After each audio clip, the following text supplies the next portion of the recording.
নবরাত্রির পঞ্চমীতে আরাধনা হয় দেবী স্কন্দমাতার। এই দেবীর আশীর্বাদে কি পান ভক্তরা? দেবী স্কন্দমাতার আরাধনা করলে তার সঙ্গে কার্তিকের আরাধনাও হয়ে যায়। নবরাত্রির পঞ্চম দিনে আরাধনা করা হয় দেবী স্কন্দমাতার। দেব সেনাপতি কার্তিকের অপর নাম স্কন্দ। তিনি দেবী পার্বতীর সন্তান।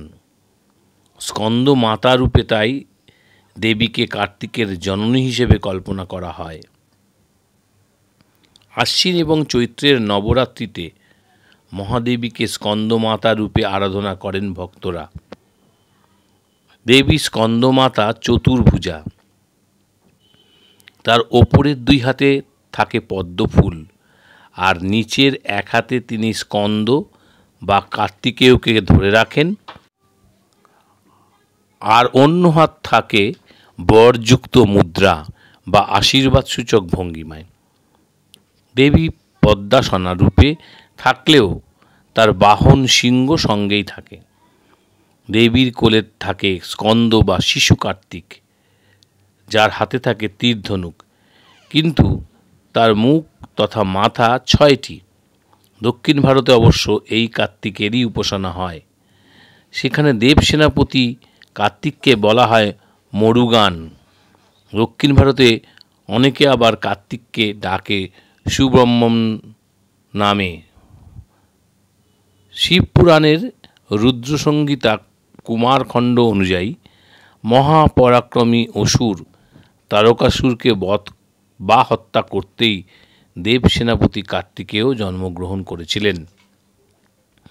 তারকাসুর অত্যন্ত অত্যাচারী হয়ে উঠেছিলেন।